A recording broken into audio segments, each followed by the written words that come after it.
Hello, my name is Kiriath, and today we are going to take a look at some more information for the contrast paints that Games Workshop come out with, the Citadel Colour Contrast stuff, and they very helpfully put out this article, which is Contrast Meet the Range. I thought what we'd do is essentially just go through what they've put up on here, the different examples of models, the different examples of colours, and just essentially see what we think in terms of comparing them to more traditional uses, like more traditional methods, and essentially how is it going to work to use these as like a basis for more complicated paint schemes, and do we think that you actually would need to create a more complicated method on top of this, or do you think this would be enough?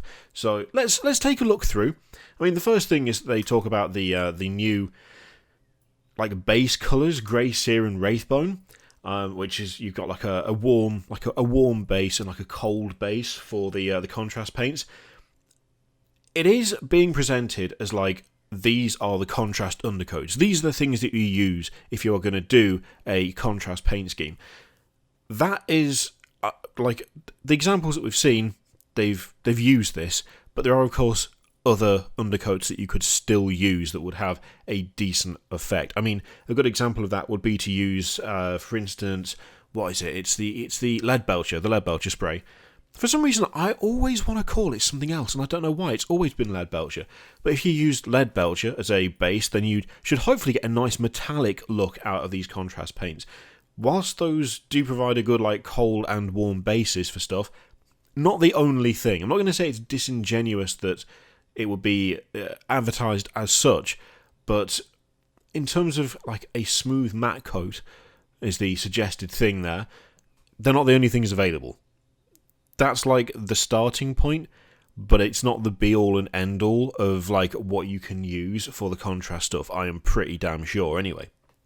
So let's have a look at some of the things they've talked about. So, you know, if you mess up your base coat, which you obviously won't, but if you need to touch up, not mess up, that's not fair, you do have the pot versions of those as well.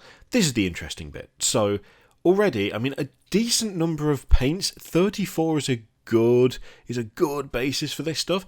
I kind of expected, I know we've had pictures of the pots for a while, I genuinely thought we'd see bigger pots for these. I thought we'd see more like Hexwraith Flame and Nighthaunt Gloom size pots. I don't think these are those that size. I'm pretty sure they're a bit smaller than that. They just look like the standard pots to me, which in a way is a bit of a shame, but then I suppose it depends on how much you need per application. And the overall cost of them is going to be the thing that's interesting, whether they'll just be in line with the standard stuff or whether they'll be a bit more pricey. So, first up, this is the first couple of models they've got as an example of what can be done with contrast.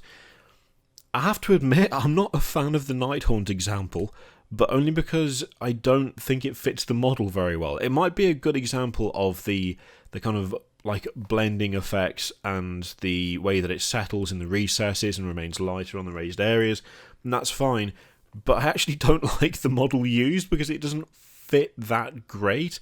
And there's certain details on those models that I think you kind of need to pick out to make them look that extra bit more interesting.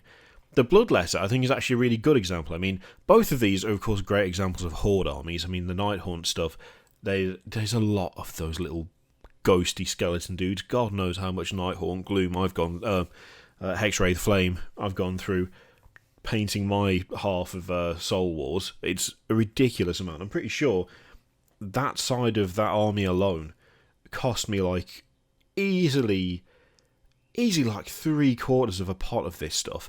It just goes on and on and on, and that's not even counting the Morghast and the green I've used on my Dreadnoughts and on my Dark Mechanicus.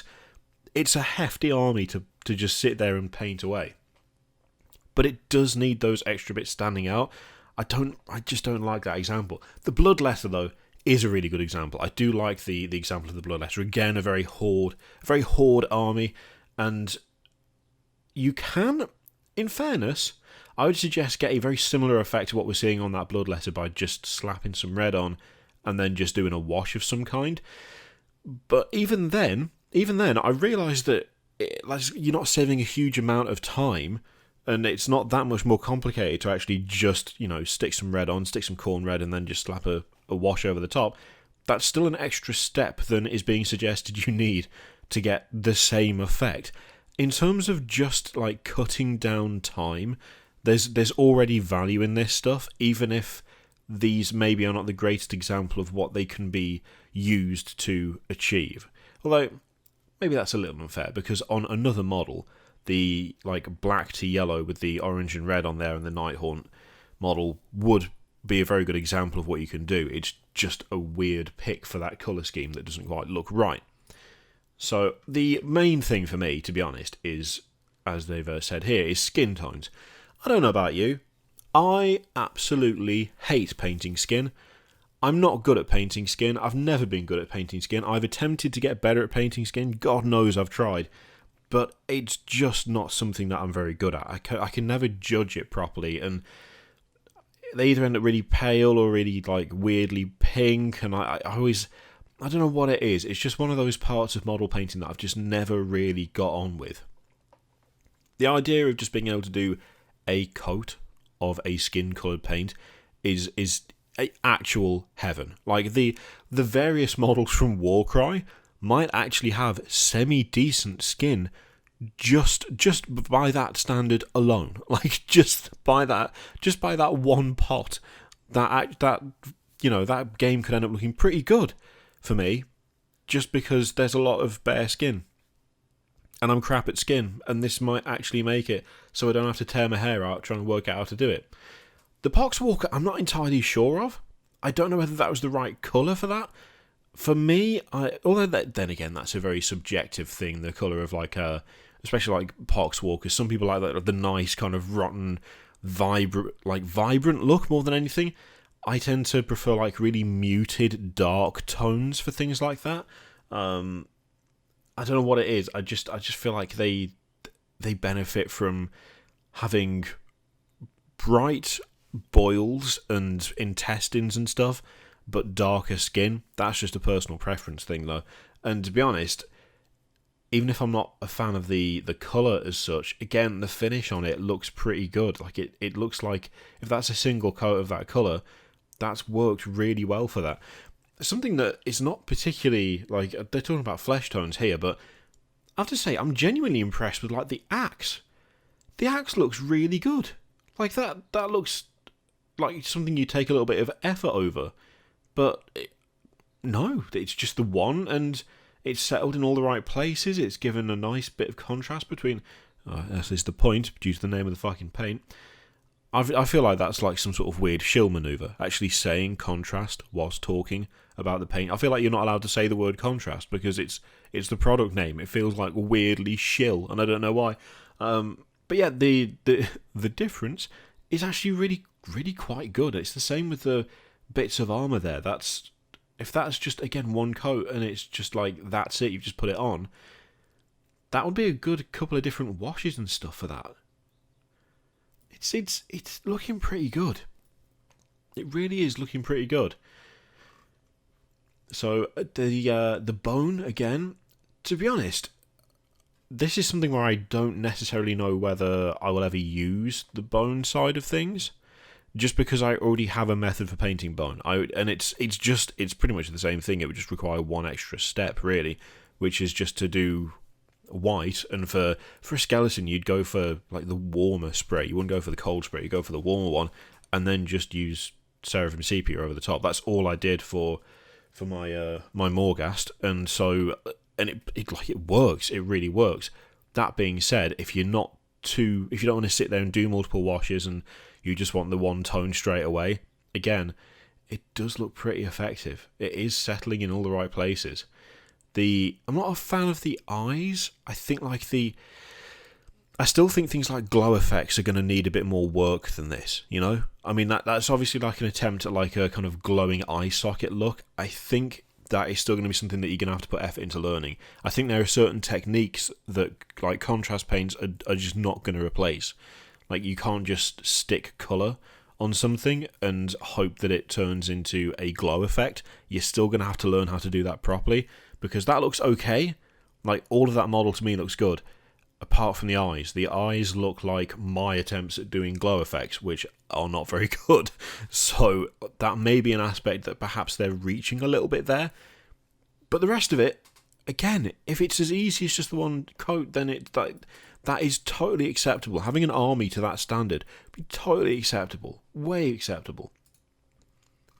Excellent example with with the Macaron there. I mean, that's not bad at all. Like, it's a non-metallic metal finish.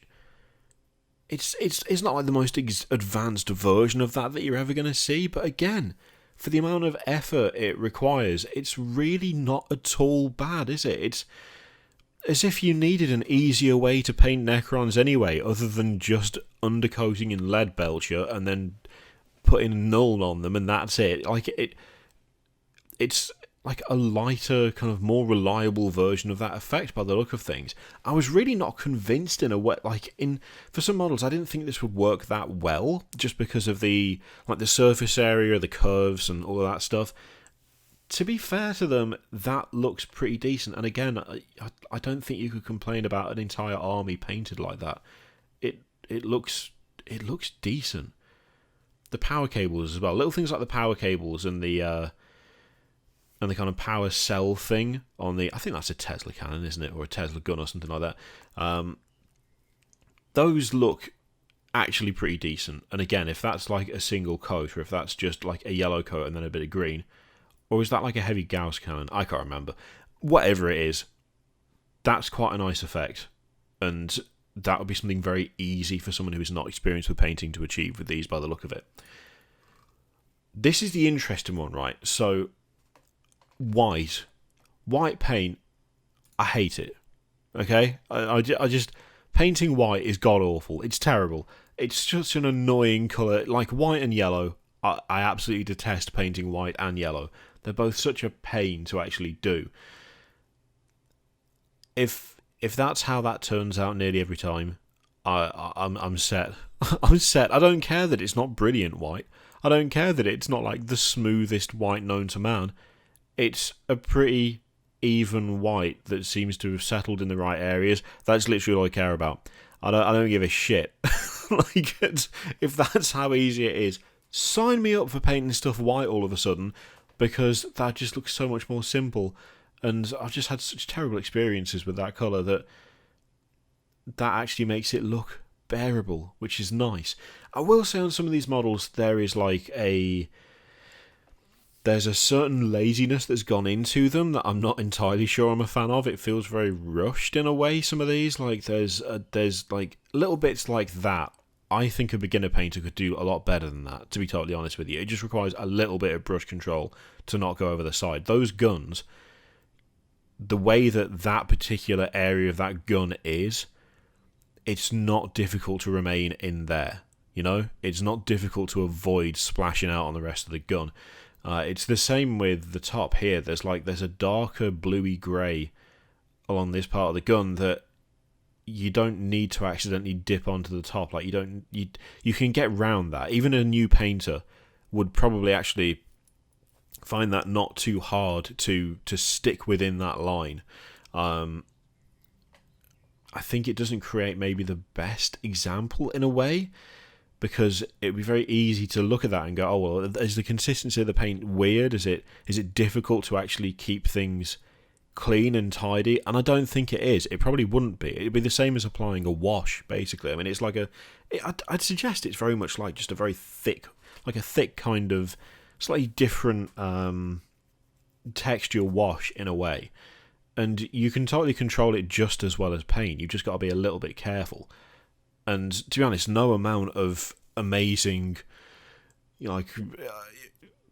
insane single coat paint that does it all for you is going to fix not being careful. And a lot of the things on this model that look a bit off, that look a bit dodgy, are just as a result of not being careful. It's got nothing to do with the paint. It's all about the painter. So it's to be honest, a little bit disappointing that there's some like properly rough edges on there, because I don't think that's necessarily representative of how people would use them.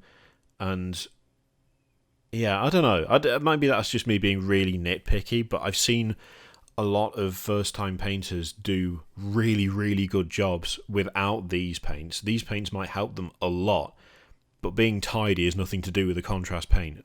being tidy has got nothing to do with using a particular layer or a particular base or whatever. It's just down to the person doing the painting, and whoever did this was not being careful, and that's not entirely fair representative of the people who might find this range like the most helpful, you know? And they do mention as well Lamy Medium, so I mean, like tints and shades and glazes, anything that makes those easy to do, again, just sign me up for that. Like doing proper shades and blending and stuff can be a real pain, and I think it's one of those things that once you're there, you're good, but getting to the stage of getting them nice and creamy and reliable is quite the time and talent investment, and it can be tricky to get to that stage. If there's something that can make that process a little bit easier, again, it's worth playing with it, I think, at this point. I think it's just going to be easier to play with it as a whole.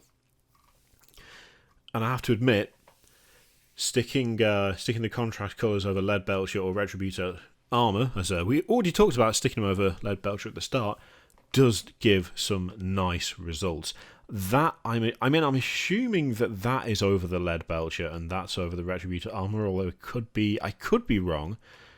I feel like that has got quite a bit of warmth, actually, hasn't it? In some areas of that, maybe that is the Retributor. Either way, that's a nice, effective finish. That looks good. If you want to go like full Alpha Legion and do like the metallic look, being able to do that quickly and easily with just one spray and one coat of something, that's genuinely excellent. That's just going to make things so much easier. And being able to make nice metallic effects without much effort, again, for people who want that kind of paint scheme but don't know where to start, actually just having that available straight off the bat, where it's just like, oh, you just spray it gold and then put a layer of this over.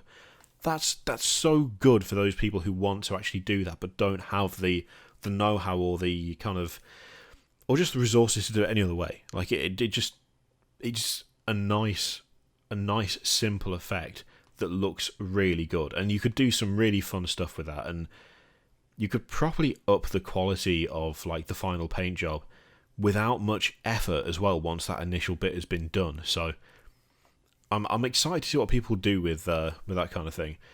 There could be some really interesting combinations out there using the contrast paints and a metallic base coat. But yeah, that is the contrast stuff. Those are the models that Games Workshop have put up to show how this stuff works and, you know, the kind of effect they can have and how effective and efficient they are. I'd be interested to see what you think. Do you think you could do something ridiculously good with this stuff? Like, once the pro painters get hold of it, I'm assuming that we're going to be seeing some horrendously godlike stuff out of it.